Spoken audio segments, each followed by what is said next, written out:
بسم اللہ الرحمن الرحیم۔ السلام علیکم۔ اس دن میں جب کنویں سے پانی بھر کر گھر آ رہی تھی تو راستے میں نے ایک نظر آسمان کی طرف دیکھا۔ آسمان پر بادل چھائے ہوئے تھے، بارش بس برسنے کو تیار تھی۔ میں تیز تیز قدم اٹھاتے ہوئے گھر کی طرف چلنے لگی۔ بارش ہونے سے پہلے میں گھر پہنچنا چاہتی تھی، کیونکہ جانتی تھی کہ اگر راستے میں بارش شروع ہو گئی تو میں ٹھنڈ کو سہار نہیں پاؤں گی اور بیمار پڑ جاؤں گی۔ پچھلے کچھ دنوں سے مجھے بخار ہو رہا تھا، جس کی وجہ سے مجھے کمزوری بھی بہت محسوس ہو رہی تھی۔ دوا نہ ملنے کی وجہ سے بخار میری جان ہی نہیں چھوڑ رہا تھا۔ بخار کی حالت میں ہی میں تمام کام کاج کر رہی تھی۔ آج بھی معمول کے فرائض سر انجام دے رہی تھی۔ گھر آ کر جیسے ہی میں نے پانی کا گھڑا رکھا، اپنے کمرے میں جانے ہی لگی تھی جب ایک طرف سے مجھے دادی کی آواز سنائی دی، ستارہ، ارے او ستارہ، کہاں ہو؟ ادھر آؤ۔ دادی اس وقت باورچی خانے سے مجھے پکار رہی تھی۔ میں جب دادی کے پاس پہنچی تو وہ مجھے کہنے لگی کہ کتنے دن سے میں نے تمہیں کہہ رکھا ہے کہ جب بھی تمہارے پاس فالتو وقت ہو تو جنگل سے اضافی لکڑیاں لے کر آ جانا، مگر تم کوئی بات سنتی سمجھتی ہی نہیں ہو۔ اب مجھے لگتا ہے کہ اگلے کئی دن تک بارش برستی رہے گی، جبکہ جلانے کے لیے لکڑیاں موجود نہیں ہیں۔ جلدی سے جنگل میں جاؤ اور لکڑیاں لے کر آؤ۔ اگر بارش شروع ہو گئی تو بھیگی ہوئی لکڑیاں جلانا بہت مشکل ہو جائے گا، اور لکڑیاں نہیں ہوں گی تو ہمیں بھوکا رہنا پڑے گا۔ ہم کھانا کہاں پر تیار کریں گے؟ دادی، اس وقت میری طبیعت بہت ہی زیادہ خراب ہے۔ میں رو دینے کو تھی۔ اس وقت میں بھلا جنگل میں کیسے دوبارہ جا سکتی ہوں؟ بادلوں کی وجہ سے ہر طرف گھوپ اندھیرا چھا رہا ہے اور مجھے بخار بھی محسوس ہو رہا ہے۔ میں اس وقت نہیں جا سکتی۔ ہمت کر کے میں نے دادی کو جواب دے دیا تھا، مگر وہی ہوا جس کا ڈر تھا۔ دادی اونچی اونچی آواز میں چلانے لگی، تو تم میری نافرمانی کر رہی ہو، میری بات ماننے سے انکار کر رہی ہو۔ تمہیں میں نے اسی دن کے لیے پال پوس کر بڑا کیا تھا۔ تمہاری ماں خود تو مر گئی، مگر اس مصیبت کو ہمارے سر پہ ڈال گئی۔ دادی پھر سے میری مری ہوئی ماں کو کوسنے دینے لگی تھی، جسے سن کر ہمیشہ مجھے بہت ہی زیادہ دکھ ہوتا تھا۔ میں یہ چاہتی تھی کہ دادی خاموش ہو جائیں اور وہ میری مری ہوئی ماں کو گالیاں اور کوسنے دینا بند کر دیں۔ میں اپنی بیماری کو نظر انداز کر کے چھوٹی کلہاڑی اٹھائی۔ کھانا تو ویسے بھی کھانا نصیب نہ ہوا تھا، سو ایک چھوٹی سی گٹھری بنائی، ساتھ لے کر جنگل کی طرف چل پڑی تھی۔ میری آنکھوں سے مسلسل آنسو بہہ رہے تھے۔ میں بری طرح سے روئے جا رہی تھی۔ دادی کو مجھ سے بالکل بھی پیار نہیں تھا۔ کاش کہ میری ماں زندہ ہوتی تو آج میرے ساتھ ایسا نہ ہوتا۔ میرا باپ دوسری بیوی کے ساتھ اپنی دنیا میں مگن ہو گیا تھا، گو کہ وہ اسی گاؤں میں ہی رہتا تھا، مگر میری سوتیلی ماں دادی کے ساتھ رہنا پسند نہیں کرتی تھی۔ جب ہی ابو روز روز کے جھگڑوں سے تنگ آ کر سوتیلی ماں کو لے کر الگ ہو گئے تھے، جبکہ مجھے دادی کی خدمت کے لیے دادی کے پاس چھوڑ دیا تاکہ میں ان کا خیال رکھ سکوں۔ مگر دادی مجھ سے بہت زیادہ کام کرواتی تھی۔ میری پھپھو کا گھر بھی ہمارے گھر کے پاس ہی تھا۔ دادی اکثر گھر سے ضرورت کا سامان اٹھا کر پھپھو کو دے دیا کرتی، اور مجھے پھر کبھی لکڑیاں کاٹنے کے لیے جنگل میں بھیج دیتیں تو کبھی کپڑے دھونے کے لیے نہر پر۔ مجھے اپنے گھر کے ساتھ ساتھ پھپھی کے گھر کے کام بھی کرنے پڑتے تھے، جس کی وجہ سے مجھے اپنی کم مائیگی کا احساس شدت سے ہوتا تھا۔ آج بھی میں اپنے نصیبوں کو کوستے ہوئے جنگل میں جا رہی تھی۔ میں نے ایک سوکھے ہوئے درخت پر کلہاڑی سے وار کرنا شروع کر دیے۔ ایک جگہ پر لکڑیاں اکٹھی کرنی شروع کر دیں۔ میں جلدی جلدی اپنا سارا کام ختم کرنا چاہتی تھی۔ تبھی ایک دم سے موسلا دھار بارش شروع ہو گئی تھی۔ اب جب میں نے یوں اس قدر تیز برستی بارش کو دیکھا تو میں بری طرح سے بوکھلا گئی تھی۔ جلدی جلدی میں نے وہ تمام لکڑیاں اٹھا کر درختوں کے سائے کے نیچے کرنی شروع کر دیں اور خود بھی درخت کے سائے کے نیچے آ گئی، مگر اب میں اس حالت میں تھی کہ میں پوری طرح سے بھیگ گئی۔ سردی کی شدت سے میرا وجود کپ کپا رہا تھا۔ اپنی بے بسی پر میں پھوٹ پھوٹ کر رو پڑی تھی۔ کیا تھا اگر خدا مجھے اس گھر میں پیدا نہ کرتا؟ وہ مجھے اچھی اور سکون بھری زندگی دے دیتا۔ میری دوستیں بھی تو تھیں، وہ کس قدر خوشگوار زندگی گزار رہی تھیں، اپنے ماں باپ کے سائے میں اطمینان سے پل رہی تھی، اور ایک میں تھی جسے 2 وقت کھانا کھانے کے لیے بھی اس قدر مشقت اٹھانی پڑتی تھی۔ دادی کو تو مجھ پر بالکل بھی رحم نہیں آتا تھا۔ یہ بھی غنیمت ہے کہ ابو کھانے پینے کا خرچہ دے دیتے تھے۔ اگر ایسا نہ ہوتا تو یقیناً دادی مجھے لوگوں کے گھروں میں کام کرنے کے لیے بھیج دیتی۔ وہ ایسی ہی تھی، سفاک اور بے رحم۔ نہ جانے کیوں ان کے دل میں میرے لیے ذرا بھی محبت نہیں تھی۔ انہیں اپنی بیٹی کے علاوہ دنیا میں کوئی نظر نہیں آتا تھا۔ ابا سے بھی وہ مطلب کے تحت ہی محبت سے پیش آتی تھی، جبھی تو سوتیلی ماں ابا کو لے کر الگ ہو گئی تھی، کیونکہ دادی اس کے ساتھ بھی بات بات پر لڑائی جھگڑا کرتی تھی اور ابا کو بھی سوتیلی ماں پر ہاتھ اٹھانے کے لیے مجبور کرتی، اسی لیے وہ دادی کو چھوڑ کر چلے گئے تھے۔ رفتہ رفتہ بارش مزید برسنے لگی تھی۔ اس برستی ہوئی بارش میں گھر جانے کا تو سوال ہی پیدا نہیں ہوتا تھا۔ جوں جوں اندھیرا پھیل رہا تھا، میرے وجود پر خوف طاری ہو رہا تھا۔ اگر بارش نہ رکی تو میں گھر کیسے جاؤں گی؟ اب تو مجھے بخار بھی پھر سے محسوس ہونے لگا تھا۔ مجھے لگ رہا تھا کہ اگر میں تھوڑی دیر اور اس برستی ہوئی بارش میں رہی تو میں ٹھنڈ سے مر جاؤں گی۔ میرا وجود پوری طرح سے اکڑتا جا رہا تھا۔ تبھی میرے ذہن میں یہ خیال آیا کہ کیوں نہ میں ان خشک لکڑیوں سے آگ جلا لوں، کافی حد تک مجھے حوصلہ مل جائے گا۔ پھر میں نے آس پاس نظر دوڑانی شروع کی تو قریب ہی فاصلے پر مجھے مطلوبہ پتھر مل گئے تھے، جن کو آپس میں رگڑنے سے آگ پیدا ہو سکتی تھی۔ میں نے ان لکڑیوں کو ایک جگہ پر اکٹھا کر دیا اور پھر ان پتھروں کی مدد سے لکڑیوں میں آگ جلانے کی کوشش کرنے لگی۔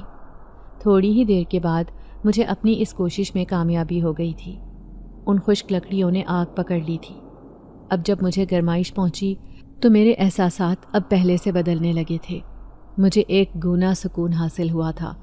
میں دونوں ہاتھ آپس میں رگڑتے ہوئے خود کو مزید حرارت پہنچانے کی کوشش کر رہی تھی۔ بھوک نے بھی نڈھال کر دیا تھا۔ ابھی میں کھانا نکال کر کھاتی، اس سے پہلے مجھے ایک عجیب سی آواز سنائی دی تھی۔ یہ آواز کسی کے کراہنے کی تھی۔ ایسے لگ رہا تھا جیسے کوئی درد سے چور ہو کر کراہ رہا ہو۔ تیز برستی بارش میں یہ آواز صاف سنائی دے رہی تھی۔ اس کا مطلب تھا کہ وہ جو کوئی بھی تھا مجھ سے قریب ہی تھا۔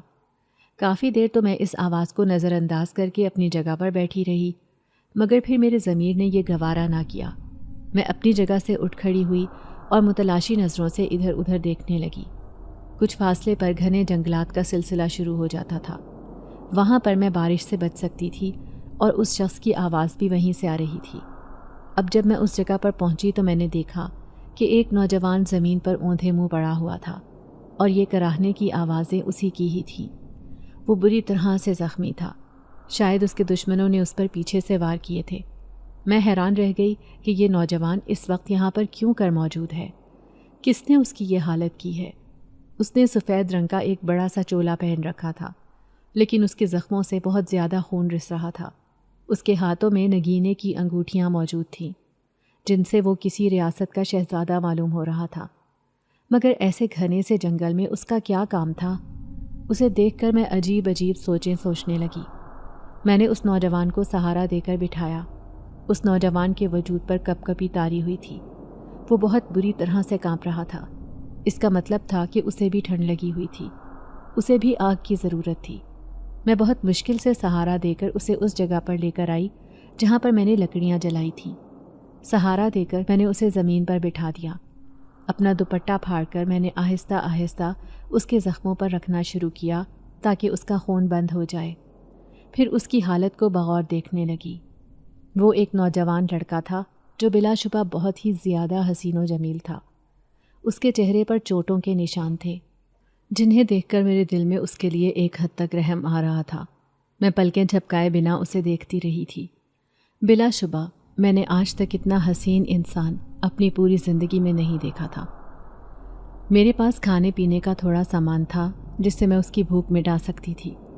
اسے دیکھ کر میں سوچنے لگی کہ اتنے گھنے جنگل میں اس نے یقیناً کچھ بھی نہیں کھایا ہوگا۔ میں نے ساتھ پڑا کھانا اس کے قریب کر دیا۔ اب آہستہ آہستہ وہ کھانے کے نوالے لے رہا تھا۔ میں نے آگ میں مزید لکڑیاں جلانا شروع کر دیں، جس سے آگ پہلے سے زیادہ بھڑکنے لگی تھی۔ جو ہی اس نوجوان تک آگ کی حرارت پہنچی، اس کی طبیعت میں واضح طور پر تبدیلی واقع ہو رہی تھی۔ تھوڑی ہی دیر کے بعد وہ حیرت انگیز طور پر بالکل ٹھیک ٹھاک ہو گیا تھا۔ اب وہ مکمل طور پر آنکھیں کھول کر مجھے دیکھنے لگا۔ وہ بغور میرے چہرے کی طرف دیکھ رہا تھا۔ مجھے اس کے یوں دیکھنے سے جھنجھلاہٹ ہو رہی تھی۔ ایک تو مجھے بارش کی وجہ سے کوفت ہو رہی تھی، نہ جانے کب بارش رکتی اور کب میں گھر جاتی۔ اوپر سے اس نوجوان کی گھورتی ہوئی کچھ کہتی ہوئی نگاہیں مجھے پریشان کر رہی تھیں۔ ساتھ مجھے اس بات کا بھی احساس تھا کہ اگر گاؤں کا کوئی فرد اس طرف آ نکلا، اس نے مجھے نوجوان کے ساتھ دیکھا تو خواہ میں افسانے بن جائیں گے۔ گاؤں کے لوگ نہ جانے میرے بارے میں کیسی باتیں کریں گے۔ دادی تو ویسے بھی مجھے ابو کی نظروں سے گرانے کا کوئی موقع ہاتھ سے نہیں جانے دیتی تھی۔ میں انہی سوچوں میں گم تھی جب اس نوجوان کی آواز سن کر میں ہوش کی دنیا میں واپس آئی۔ آپ کا بہت شکریہ، آپ نے اس انتہائی مشکل گھڑی میں میری مدد کی ہے۔ آپ میرے لیے کسی فرشتے کی مانند ثابت ہوئی ہیں۔ اگر آپ میری مدد نہ کرتیں تو نہ جانے کیا ہو جاتا۔ اس کی بات سن کر میں مسکرا دی۔ میں نے جو کیا وہ میرا فرض تھا۔ آپ کو میں نے تکلیف میں دیکھا تو میں پھر خود کو آپ کی مدد کرنے سے روک نہیں پائی۔ آپ نے مجھ پر جو احسان کیا ہے وہ میں ساری زندگی نہیں بھول سکتا۔ آپ کیا جانیں، آپ نے مجھے نئی زندگی دی ہے۔ میں اتنا طاقتور ہونے کے باوجود آج آپ کے سامنے خود کو بہت کمزور محسوس کر رہا ہوں، لیکن یہ وقتی ہے۔ میں بہت جلد اس سب کا بدلہ لوں گا۔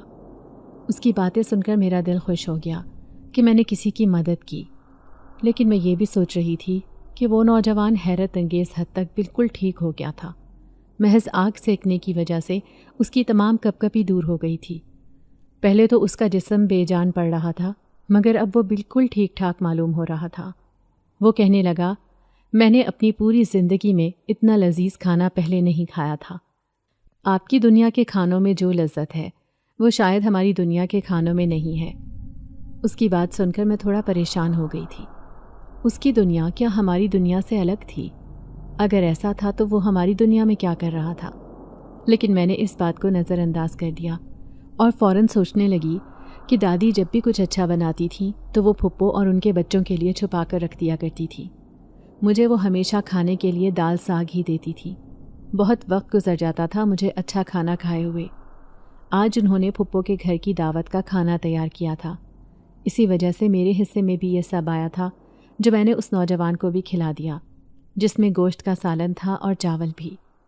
تھوڑی دیر کے بعد بارش کا زور بھی ٹوٹ گیا تھا۔ میں اب گھر واپس آنے کے لیے اٹھنے لگی تو میری نظر ان لکڑیوں پر پڑی جو تمام کی تمام جل چکی تھی اور مجھے کوفت نے آن گھیرا تھا۔ اب یہ لکڑیاں ساری جل گئی تھیں۔ اب میں گھر کیا لے کر جاتی؟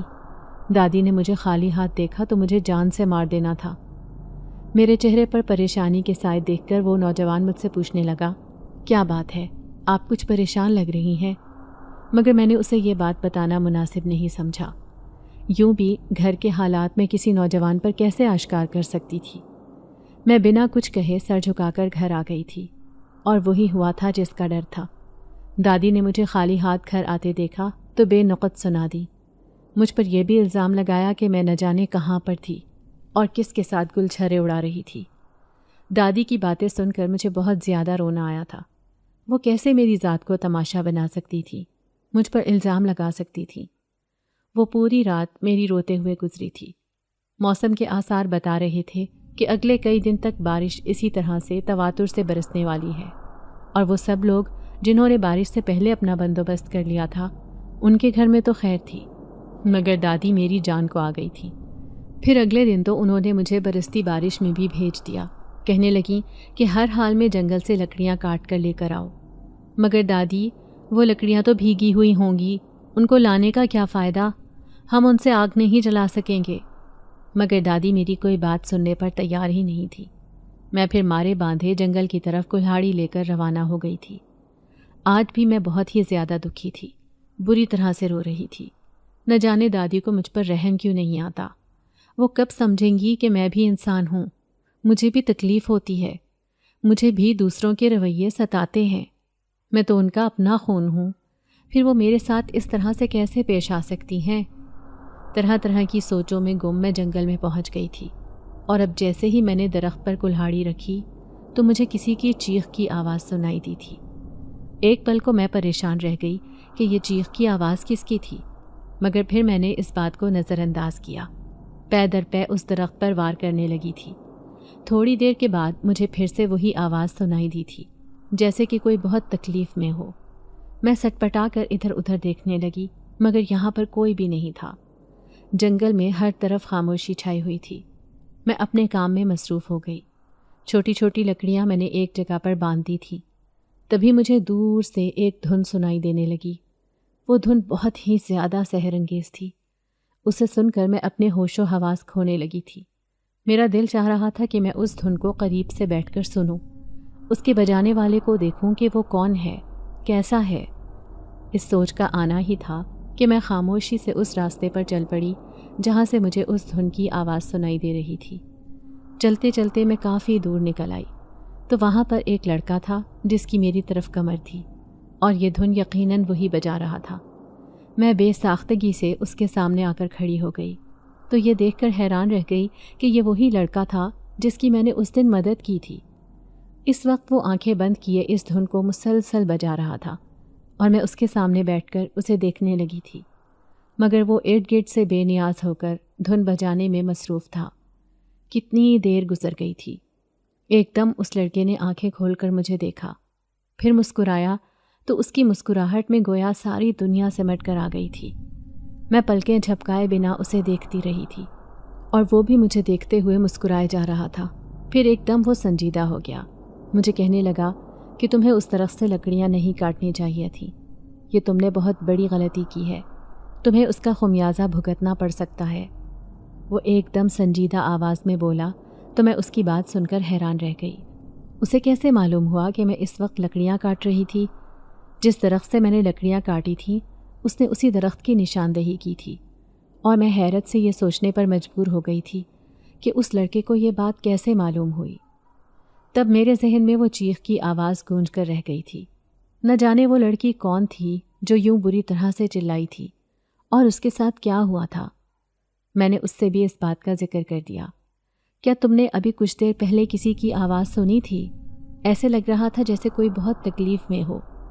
اس نے ایک گہری سانس لی، کہنے لگا، ہاں میں نے بھی وہ آواز سنی تھی، اور تم نے بہت بڑی غلطی کر دی ہے، تمہیں ایسا نہیں کرنا چاہیے تھا، یہ جنات کا علاقہ ہے۔ یہ الفاظ اس نے زیر لب ادا کیے تھے اور میں ناسمجھی سے اسے دیکھے جا رہی تھی۔ تبھی ایک دم زور زور سے ہوا چلنے لگی تھی، اور پھر چند ہی لمحوں کے بعد ہوا نے شدت اختیار کر لی۔ اس قدر تیز آندھی آ گئی جو میں نے اپنی پوری زندگی میں نہیں دیکھی تھی۔ میرے قدم زمین سے اکھڑ رہے تھے اور میں ہوا کے سنگ اڑتی چلی جا رہی تھی۔ ایسے لگ رہا تھا جیسے کوئی مجھے ایک طرف کو کھینچ رہا ہو۔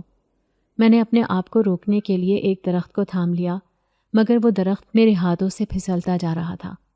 وہ لڑکا بہت زیادہ پریشان نظر آنے لگا تھا۔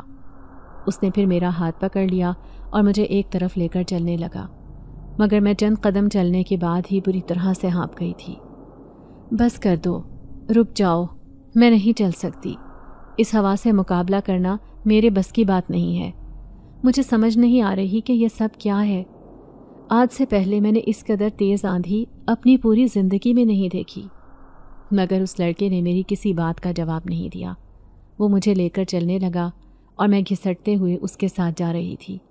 چھوڑ دو میرا ہاتھ، دیکھو میں نہیں چل پا رہی، میں تھک گئی ہوں، ہوا کی شدت بہت تیز ہے، بہت تیز ہے۔ مگر وہ سنی انسنی کرتے ہوئے چلا جا رہا تھا۔ مجھے اب غصہ بھی آ رہا تھا۔ وہ کس حق سے میرا ہاتھ تھام کر مجھے گھسیٹے جا رہا تھا؟ اب جب میں نے بار بار ایک ہی بات کی تکرار کی تو وہ غصے میں آ گیا، کہنے لگا کہ تم بہت بڑی مصیبت میں پھنس جاؤ گی، تم بات کو سمجھ نہیں رہی ہو، خاموشی سے چلتی جاؤ، جیسا میں کہہ رہا ہوں ویسا کرو۔ ایک دم ہی ہر طرف اندھیرا چھا گیا تھا، اس قدر اندھیرا کہ ہاتھ کو ہاتھ بھی سجائی نہیں دے رہا تھا۔ اب میں بری طرح سے خوفزدہ ہو کر رہ گئی تھی۔ یہ کیا ہو رہا تھا؟ آج سے پہلے میرے ساتھ ایسا کبھی نہیں ہوا تھا۔ جو کچھ آج ہو رہا تھا وہ میرے حواس سلب کرنے کے لیے کافی تھا۔ ایک دم میں اپنے ہوش و حواس کھو بیٹھی۔ نہ جانے کتنی دیر تک میں اسی حالت میں رہی تھی۔ جب مجھے ہوش آیا تو میں جنگل میں ہی موجود تھی۔ وہ لڑکا میرے سامنے بیٹھا تشویش سے مجھے دیکھے جا رہا تھا۔ اسے یوں اپنے اتنے قریب دیکھ کر میں بری طرح سے بوکھلا گئی تھی۔ میں نے ارد گرد نگاہ اٹھا کر دیکھا۔ آندھی کا زور ٹوٹ چکا تھا اور بارش بھی رک گئی تھی۔ موسم واپس اپنے اعتدال میں آ گیا تھا۔ یہ سب کیا تھا؟ مجھے کچھ سمجھ نہیں آ رہا کہ یہ کیا ہو رہا ہے۔ میری بات سنو، تم یہ اپنا سامان اٹھاؤ اور اپنے گھر جاؤ، اور اب شام کے بعد گھر سے باہر مت نکلنا۔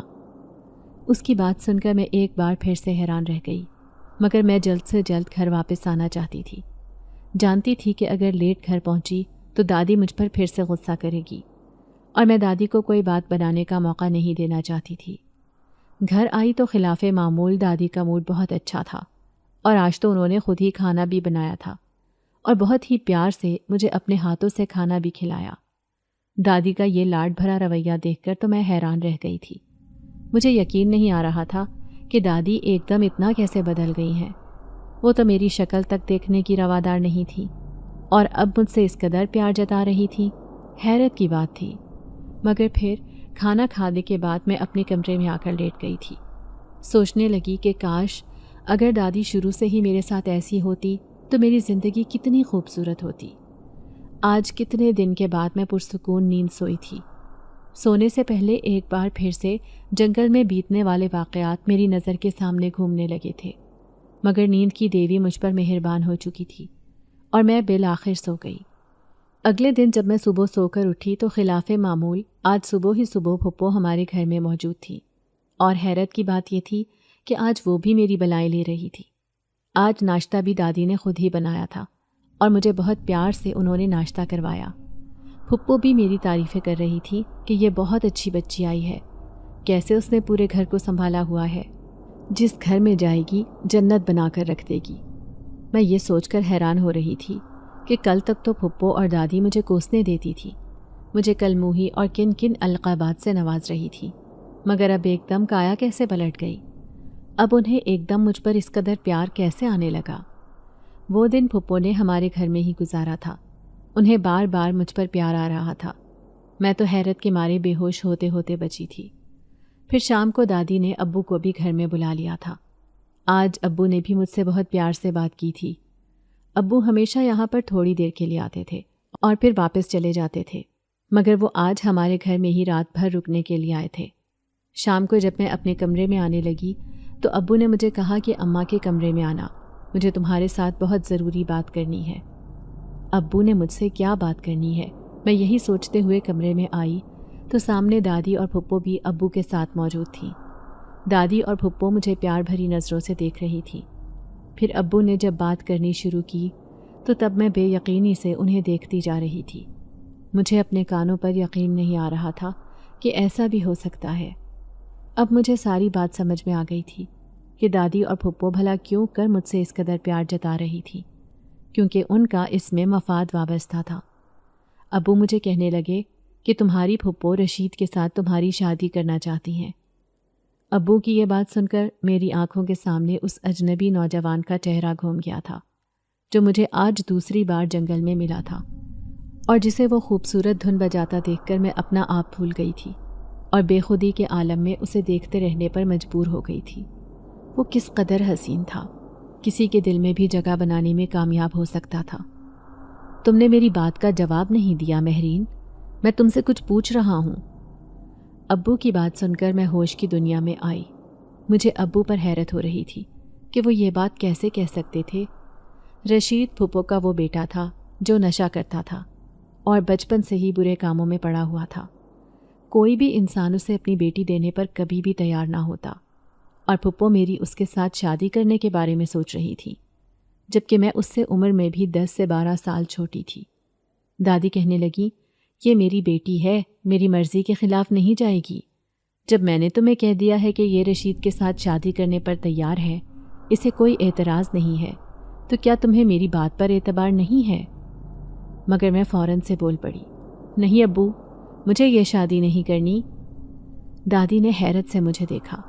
پھپھو اور دادی دونوں کی آنکھوں میں بے یقینی تھی، جیسے انہیں مجھ سے اس سب کی توقع نہ ہو۔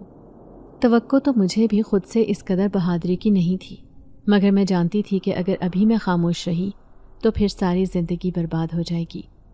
ابو پھر میری شادی کرنے میں دیر نہیں لگائیں گے، اور رشید کے ساتھ شادی کرنے سے بہتر تھا میں کنویں میں چھلانگ لگا کر اپنی جان دے دوں۔ اس کے بعد میں اٹھ کر اپنے کمرے میں آ گئی تھی، اور اب میں سوچ رہی تھی کہ میرے لیے زندگی آسان نہیں رہی۔ یقیناً آنے والا وقت میرے لیے نئی آزمائشیں لے کر آئے گا، اور میرا یہ خیال غلط ثابت نہیں ہوا تھا۔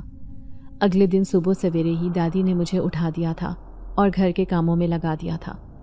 دادی بہت غصے میں تھی اور ہمیشہ کی طرح مجھے کوسنے اور بددعائیں دیتی رہی۔ تمہارے جیسی کل موہی کو کون بیاہنے کے لیے آئے گا؟ سب جانتے ہیں کہ تم بہت بد نصیب ہو، سبز قدم ہو، پیدا ہوتے ہی اپنی ماں کو کھا گئی تھی، اب تمہیں کون یہاں پر بیاہنے کے لیے آئے گا؟ تم ساری زندگی اسی دہلیز پر گزار دو گی۔ دادی کی باتیں سن کر میرا دل بری طرح سے دکھ رہا تھا، مگر میں ان کی باتوں کو خاموشی سے پی رہی تھی۔ میرے پاس اس کے علاوہ کوئی راستہ بھی نہیں تھا۔ پچھلے کچھ دنوں سے میرے ساتھ کچھ عجیب و غریب واقعات ہو رہے تھے جو مجھے سوچنے پر اور چونکنے پر مجبور کر رہے تھے۔ کچھ سمجھ نہیں آ رہا تھا یہ سب کیا ہو رہا ہے۔ ان واقعات کی شروعات اس دن سے ہوئی تھی جب رات کو میں سونے کے لیے اپنے کمرے میں گئی تو باہر سے مجھے کسی کی آواز سنائی دینے لگی۔ وہ دادی کی آواز تھی۔ وہ کراہتے ہوئے مجھے پکار رہی تھی۔ ایسے لگ رہا تھا جیسے دادی بہت تکلیف میں ہے، مجھے ان کی مدد کے لیے فوراً سے جانا چاہیے۔ میں فوراً سے اپنے بستر سے اٹھی اور جب دروازہ کھول کر باہر آئی تو دادی کی آواز ابھی بھی سنائی دے رہی تھی، اور اب تو وہ میرا نام لے کر مجھے پکار رہی تھی۔ میں جب ان کے کمرے میں آئی تو یہ دیکھ کر حیران رہ گئی کہ وہ تو اپنے کمرے میں بے خبر سو رہی تھی، مگر ان کی آواز سنائی دے رہی تھی۔ یہ کیا ماجرا تھا؟ مجھے کچھ سمجھ نہیں آ رہا تھا، بلکہ اب مجھے ہلکا ہلکا خوف بھی محسوس ہو رہا تھا۔ میں ڈرتے ڈرتے آواز کے تعاقب میں چلنے لگی تو یہ آواز گھر کے باہر سے آ رہی تھی۔ اب مجھے بہت ہی زیادہ خوف محسوس ہو رہا تھا۔ دادی تو اپنے کمرے میں تھی، مگر یہ باہر کون تھا اور اس کی آواز دادی جیسی کیوں تھی اور وہ مجھے کیوں کر پکار رہا تھا؟ میں یہی سوچ رہی تھی جب وہ آواز بدلنے لگی اور اس میں کسی بھیڑیے کی مانند غراہٹ محسوس ہونے لگی۔ ایسے لگ رہا تھا کہ اگر میں نے اس کی بات نہ مانی تو وہ مجھ پر جھپٹ پڑے گا۔ میں وہاں سے بھاگتے ہوئے اپنے کمرے میں آئی۔ دروازہ بند کرنے کے بعد میں بستر پر بیٹھ گئی تھی۔ خوف کے مارے میرے چہرے پر پسینہ آ رہا تھا۔ آوازیں ابھی بھی آ رہی تھیں اور پھر صبح فجر تک مجھے اپنے نام کی پکار سنائی دیتی رہی۔ وہ جو کوئی بھی تھا بہت غصے میں تھا۔ فجر ہوتے ہی اس کی آواز کا سلسلہ بھی بند ہو گیا تھا۔ صبح میں دن بھر کاموں میں مصروف رہی، مگر اس کے ساتھ ساتھ رات کو ہونے والے واقعات میرے ذہن میں گھوم رہے تھے۔ اگلے دن سوتے ہوئے مجھے ڈر لگنے لگا تھا کہ کہیں پھر سے میرے ساتھ کچھ ایسا نہ ہو جائے جو مجھے پریشان کر دے، مگر غنیمت رہی کہ آج رات ایسا کوئی بھی واقعہ پیش نہیں آیا تھا۔ اس کے بعد مجھے کسی کی موجودگی کا احساس بھی نہیں ہوا تھا۔ بار بار اس اجنبی شخص کا چہرہ میری آنکھوں کے سامنے آتا رہا۔ میں چاہنے کے باوجود بھی اسے بھول نہیں پا رہی تھی۔ گھر میں کافی ساری لکڑیاں جمع ہو چکی تھیں۔ دوبارہ مجھے جنگل میں جانے کی ضرورت نہیں پڑی تھی، مگر میں اب خود بہانہ ڈھونڈتی تھی کہ کوئی ایسا موقع ہو کہ میں جنگل میں جا کر وہاں سے لکڑیاں کاٹ کر لا سکوں اور اسی بہانے اس لڑکے سے مل سکوں۔ نہ جانے وہ لڑکا کون تھا، وہ جنگل میں کیا کر رہا تھا۔ وہ دیکھنے میں تو اس گاؤں کا نہیں لگتا تھا۔ یقیناً کوئی اجنبی مرد تھا، مگر ایک اجنبی کا اس جنگل میں کیا کام؟ جبکہ جنگل میں جنگلی جانوروں کی بھی بہتات تھی جو انسانوں کو نقصان بھی پہنچاتے تھے۔ جبھی تو ہم لوگ جنگل کے ابتدائی حصے سے ہی جا کر اپنے کام کاج نپٹا کر واپس آ جاتے تھے۔ میں اسی بارے میں سوچ رہی تھی جب دادی نے مجھے کہا کہ تمہاری پھوپھو کو آگ جلانے کے لیے لکڑیوں کی ضرورت تھی۔ میں نے گھر میں موجود تمام لکڑیاں اسے دے دی ہیں، اب تم جا کر کھانے کے لیے کچھ لے کر آؤ۔ آج پہلی بار ایسا ہوا تھا کہ مجھے دادی کی بات سن کر برا نہیں لگا تھا، بلکہ میں خوشی سے اس کام کے لیے روانہ ہوئی تھی۔ آج بھی موسم ابر آلود ہو رہا تھا۔ سردیوں کا موسم تھا۔ ہمارے گاؤں میں سردیوں میں زیادہ تر دھند چھائی رہتی اور ہر وقت بارش کے امکان موجود رہتے تھے، مگر میرے دل میں اس نوجوان کو دیکھنے کی چاہ تھی جو ابھی میں ہر چیز کو بھلا کر جنگل میں چلنے لگی تھی، اس بات سے بے خبر کہ میرے گھر سے نکلتے ہی کوئی تھا جو میرے پیچھے آنے لگا تھا۔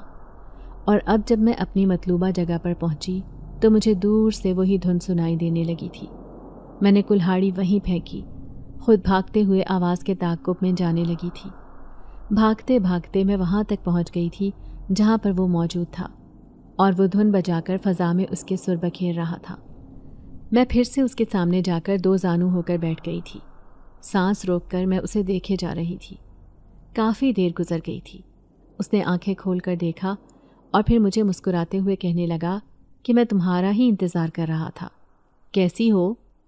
مجھے یہ سن کر انجانی سی خوشی محسوس ہوئی تھی۔ تو کیا وہ جانتا تھا کہ میں یہاں پر آ رہی ہوں؟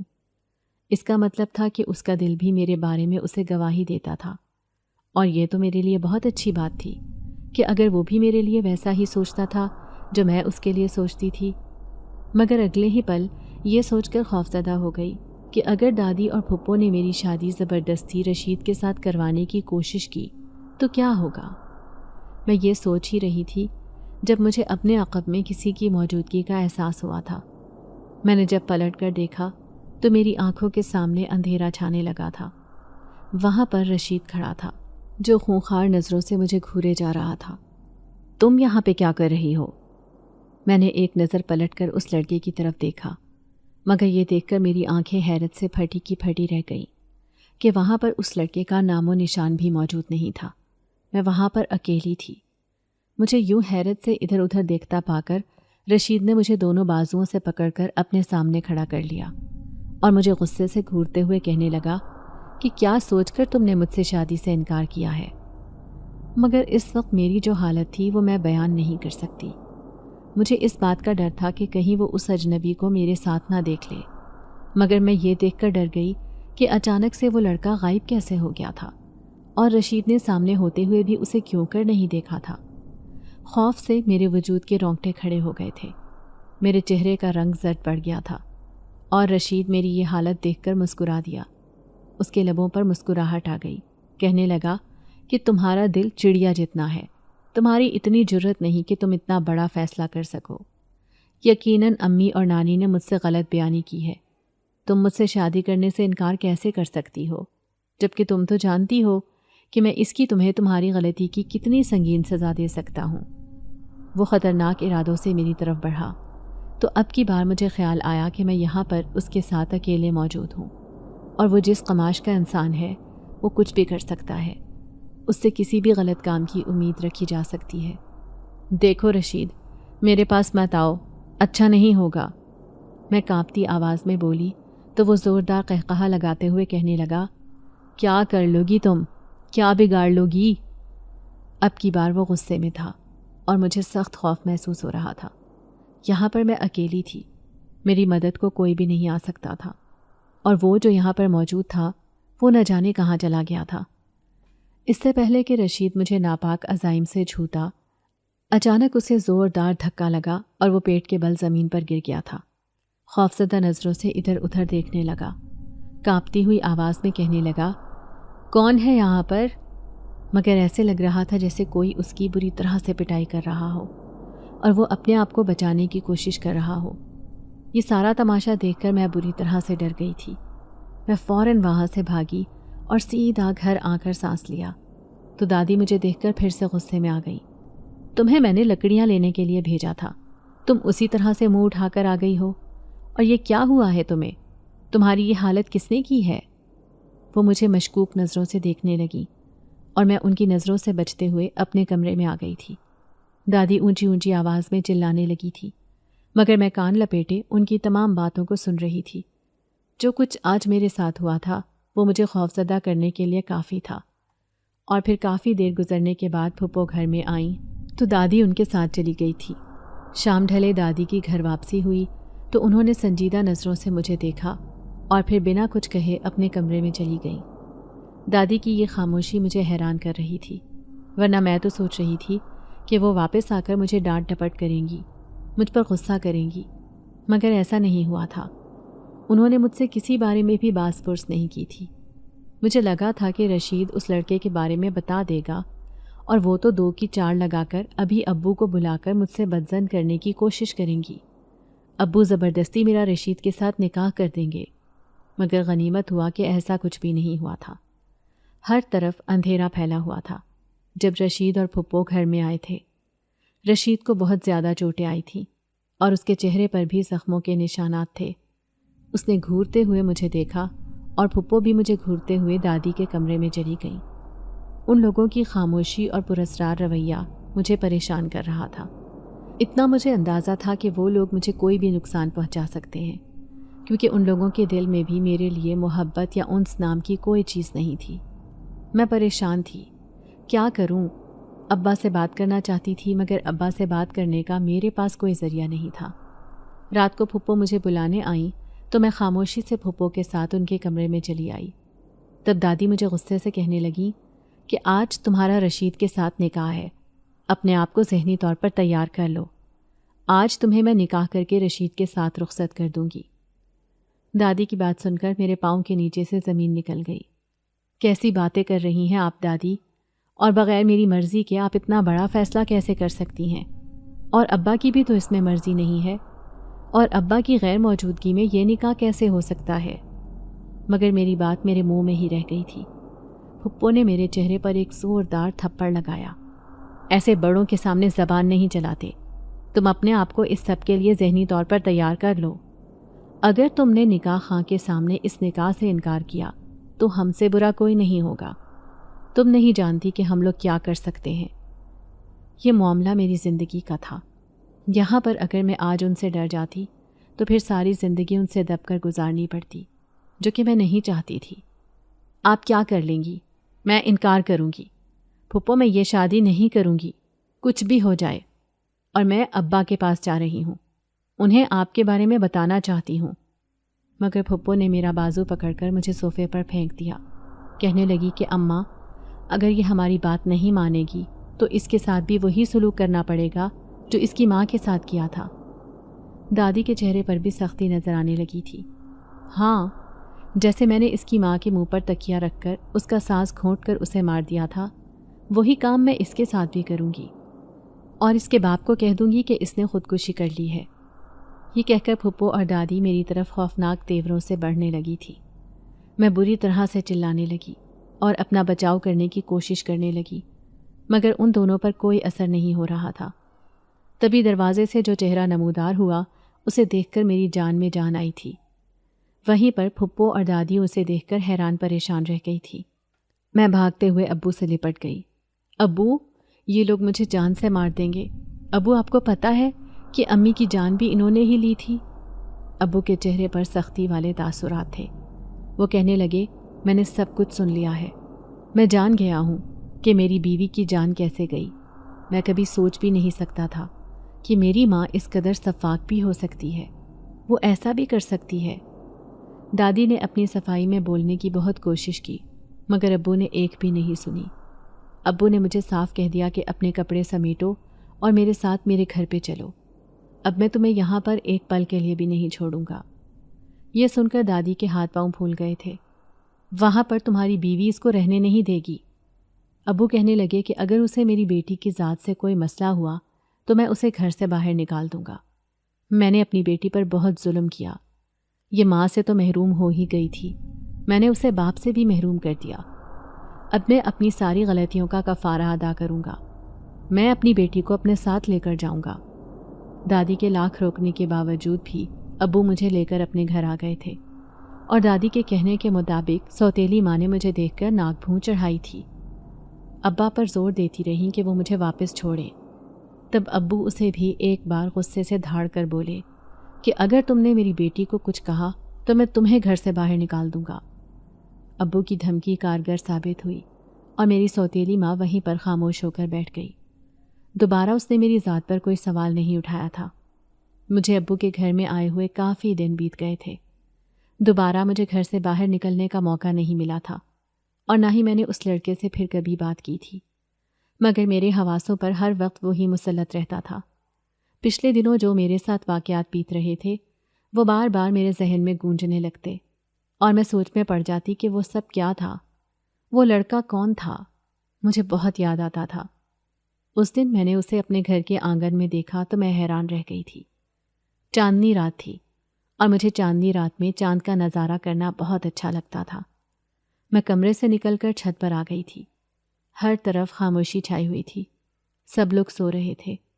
میں یہ خوبصورت نظارہ دیکھنے میں مصروف تھی جب مجھے اپنے عقب میں کسی کی آہٹ محسوس ہوئی۔ پلٹ کر دیکھا تو سامنے وہی لڑکا کھڑا تھا۔ اسے دیکھ کر میں گھبرا گئی۔ تم یہاں؟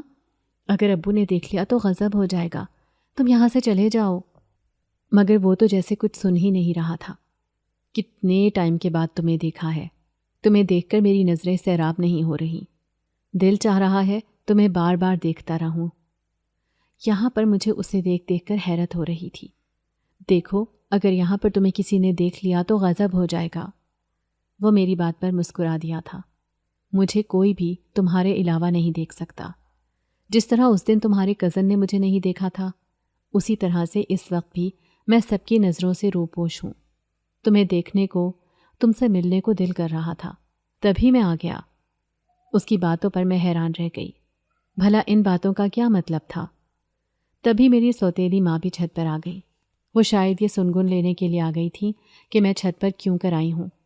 اسے میرے چھت پر آنے کی خبر معلوم ہو گئی تھی۔ اسے دیکھ کر میں بری طرح سے خوفزدہ ہو گئی۔ اگر اس نے اس لڑکے کو دیکھ لیا تو وہ مجھے بدنام کر دے گی، یہی خوف تھا مجھے۔ اب جب میں نے اس لڑکے کی طرف دیکھا تو میں حیران رہ گئی۔ وہ لڑکا اپنی جگہ پر موجود نہیں تھا۔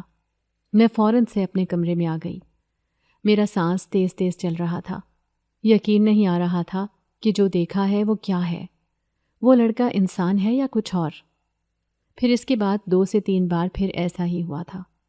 اب مجھے اس بات کا یقین ہو گیا تھا کہ وہ لڑکا میرے علاوہ کسی اور کو نظر نہیں آ سکتا۔ اب مجھے خوف کے ساتھ ساتھ اس بات کا اطمینان بھی ہو گیا تھا۔ پھر اس دن اس نے مجھے اپنے بارے میں سچ بتایا کہ میں ایک جن زادہ ہوں۔ اس دن میری ایک عامل کے ساتھ لڑائی ہو گئی تھی۔